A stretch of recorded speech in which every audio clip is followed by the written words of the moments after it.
મહાન તત્વચિંતક સોક્રેટિસ શું કહે છે? સોક્રેટિસ બહુ સરસ વાત કરે છે કે નોલેજ ઇઝ એ વર્ચ્યુ. ગુજરાતીમાં કહેવું હોય તો જ્ઞાન એ જ સદગુણ છે. એ શું કહે છે? જ્ઞાન એ સદગુણ છે.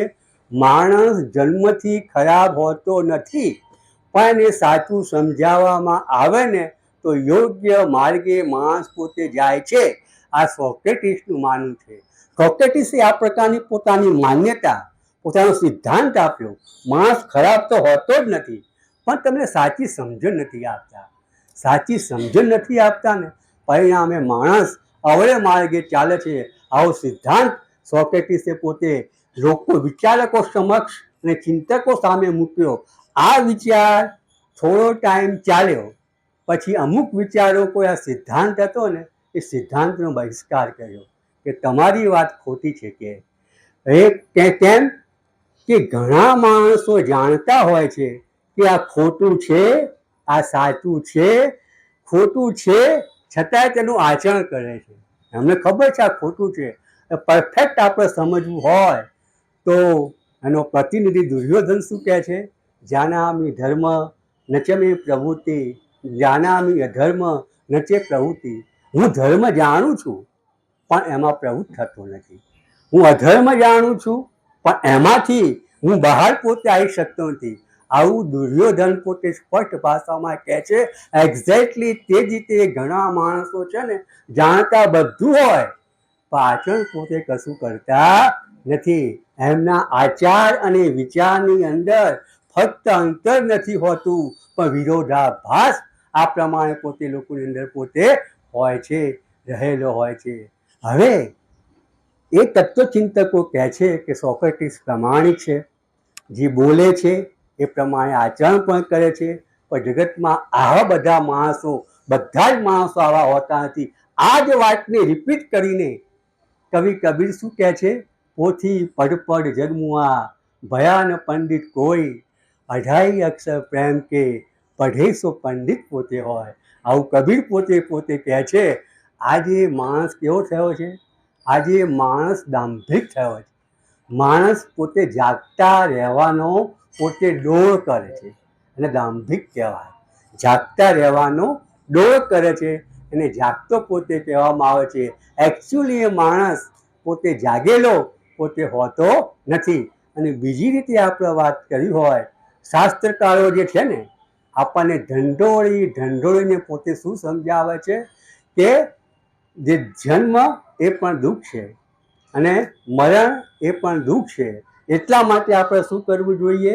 એટલા માટે આપણે પરમાત્માને એ રીતે પોતે યાદ પોતે કરવા જોઈએ. જન્મ એ દુઃખ જ છે કે અને આપણા મૃત્યુ એ પણ દુઃખ છે. આમાંથી છુટકારો મેળવવો પોતે હોય તો આપણે પરમાત્માના રસ્તે પોતે જવું જોઈએ. અને બીજી વસ્તુ એની અંદર એ આવે છે, અંગ્રેજીમાં કહે છે કે arise awake and not stop to till the goal is reached.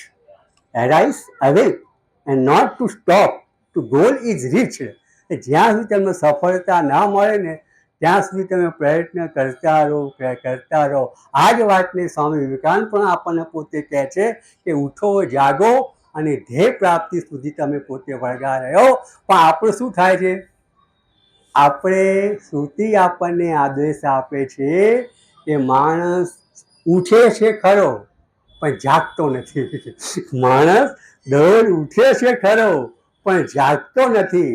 આપણી આખી જિંદગી આપણે જે વ્યવહારો કરીએ છીએ ને એ ઊંઘમાં કરીએ છીએ. સુષુપ્તની અંદર આપણે આ બધા વ્યવહારો કરતા રહેલા છે. એટલે આપણે બધા કેવા છીએ? ઉઠેલા છીએ પણ જાગેલા નથી. ટૂંકમાં માણસે આ પ્રબોધિની એકાદશી એટલે કે માણસે આ રીતે પોતે જાગવા માટે પોતે પ્રયત્ન પોતે કરવો જોઈએ. અને બીજી વસ્તુ એની અંદર એ છે કે આજે માણસ શું છે? એક વસ્તુનો વિચાર કરો. કેટલા માણસો વિચાર કરે છે કે મારો માનસિક, બૌદ્ધિક અને આત્મિક, માનસિક, બૌદ્ધિક અને આત્મિક વિકાસ કેટલો થયો? એવો કોઈ માણસ કદાપી વિચાર કરતો નથી. પણ ભૌતિક વિચાર બહુ કરે છે. ભૌતિક જીવનમાં સહેજ પણ ગડબડ થાય તો તરત જ માણસ પોતાનો શાંતિ, આનંદ અને સુખ આ પ્રમાણે માણસ પોતે ગુમાવી બેસે છે. એટલે કે ભૌતિક જીવનની એને વધારે પડતી આ પ્રમાણે ઘેલછા છે, એમાં પોતે રચ્યો પચ્યો રહે છે. પરિણામ શું આવે છે? પરિણામ માણસ દુઃખી થાય છે, નિરાશ થાય છે. એક વસ્તુ સમજી લો, આપણો માનસિક, બૌદ્ધિક અને આત્મિક વિકાસ શું છે, અને આપણો ભૌતિક વિકાસ બહુ ધ્યાન આપીએ છીએ. ડોશી માને પૂછો કે આ એફડી ક્યારે પાકે છે, તો તમને પરફેક્ટ તારીખ કહી જાય. એમાં કોઈ પણ ફેરફાર ના હોય. આ ભૌતિક જીવન કહેવાય. પણ ભગવાનનું કંઈ વાત કરો ને તો કે મને કંઈ યાદ રહેતું નથી. મુખ્ય વાત ઉપર બધા આવીએ પછી એ રીતે વાત કરવામાં આવે છે કે આપણે ચાલીએ છીએ ઘણું બધું, આપણે ચાલીએ છીએ ઘણું બધું, પણ પહોંચતા ક્યાંય નથી. કારણ કે પગથી ચાલે એ પ્રવાસ કહેવાય, હૃદયથી ચાલે એને યાત્રા કહેવાય. પગથી ચાલે એને પ્રવાસ કહેવાય, અને હૃદયથી ચાલે એને યાત્રા કહેવાય. આપણે સાંભળીએ છીએ ઘણું બધું, લોટ ઓફ સાંભળીએ છીએ, બહુ સાંભળીએ છીએ, પણ વેદોએ આપણને જે કલા બતાવી છે કે માણસે કેવી રીતે સાંભળવું જોઈએ, તો વેદોએ સ્પેશિયલી એ કળા આપણે બધા પોતે ભૂલી ગયા છીએ. પણ આપણે સાંભળીએ છીએ ઘણું બધું, પણ સમજતા કંઈ નથી. બહુ સાંભળીએ છીએ પણ સમજતા કંઈ નથી. જગતમાં ઘણું બધું આપણે જોઈએ છીએ, બહુ જોઈએ છીએ, પરંતુ આંખ જુએ એ દર્શન, અને હૃદય, આંખ જુએ એ દ્રશ્ય અને હૃદય માણે એ દર્શન. આજ જોઈએ ને, આંખ જુએ તે દ્રશ્ય અને હૃદય માણે એ દર્શન. આ પ્રમાણે કહેવા પોતે આવે છે. આપણે બોલીએ છીએ ઘણું બધું, એટલું બધું બોલીએ છીએ જેને કોઈ હદ નહીં, પણ આપણી વાણીમાં કોઈ પણ પ્રકારની તપસ્યાનું પીછબળ હોતું નથી. એટલે આપણે જે કંઈ બોલીએ ને એટલે સામેવાળી વ્યક્તિ ઉપર એની ઇફેક્ટ થતી નથી. અહીં જે ઇફેક્ટ થવી જોઈએ ને ઇફેક્ટ થતી નથી. બોલીએ છીએ ઘણું બધું. આપણા ઋષિમુનિઓ બોલતા હતા, પણ એની પાછળ તપસ્યા હતી, તપસ્યાનું પીઠબળ હતું. તે જ રીતે આપણે કર્મો ઘણા બધા કરીએ છીએ, પણ કર્મયોગની ઊંચાઈને પામી શકતા નથી. શા માટે નહીં પામી શકતા? એમાં જ્ઞાનનો પ્રકાશ નથી, ભાવની વિનાશ નથી, એટલે એ માર્ગે આપણે જઈ શકતા નથી. કામો ઘણા કરીએ છીએ, આપણે નથી કરતા એવું કંઈ નહીં, પણ આ બે વસ્તુની ખામી છે. ભાવની વિનાશ નથી, જ્ઞાનનો પ્રકાશ નથી. એટલે આપણે રૂટીન પ્રમાણે કામ કર્યા જ કરીએ છીએ, યંત્રવત કામ કર્યા જ કરીએ છીએ. પરિણામે આપણને જે જોઈએ ને એ પ્રમાણે પોતે મળતું નથી. અને બીજી વસ્તુ એની અંદર આપણે એ રીતે પોતે કહી શકીએ કે દેવપોઢી એકાદશીમાં શું હોય છે કે દેવપોઢી એકાદશીની અંદર હમણાં આપણે વાત કરી કે તુલસી હતી ને, કે આપણે તુલસી ભગવાન 4 મહિના ઊંઘમાંથી જાગે ને એટલે પછી આપણી પાસે કડક હિસાબ ન માગે કે આ ભગવાન 4 મહિના સૂઈ ગયા, હવે આપણી પાસે કડક હિસાબ માગશે. એટલે આપણે શું કરીએ છીએ, એમને તુલસીની જોડે પરણાવી દઈએ છીએ. એટલે ભગવાનનું ધ્યાન છે ને એ બીજી જગ્યાએ આ પ્રમાણે પોતે જતું રહે છે. જલંધર નામનો રાક્ષસ હોય છે, તેને વૃંદા નામની પત્ની હોય છે. એ વૃંદા ખૂબ જ પતિવ્રતા હોય છે.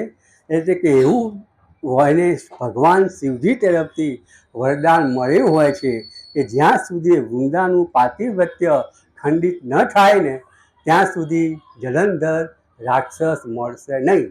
એટલે ભગવાન વિષ્ણુએ જલંધરનું રૂપ ધારણ કર્યું અને આનું પાતિવ્રત્ય પોતે ખંડિત કર્યું. આ પ્રમાણે વૃંદાને આ વાતની ખબર પડે છે, એટલે વિષ્ણુ ભગવાને શાલિગ્રામ થવાનો પોતે શ્રાપ આપે છે. અને પછી વિષ્ણુ પણ શું કહે છે કે તું વનસ્પતિ થઈ જા, તું તુલસી પોતે થઈ જા. ત્યારથી આપણે આ પ્રમાણે શાલિગ્રામ ઉપર તુલસી દળ આપણે ચડાવીએ છીએ. એટલે ભગવાન વિષ્ણુ અને તુલસીના આ પ્રમાણે વિવાહ પોતે થાય છે. તુલસી એ શું છે?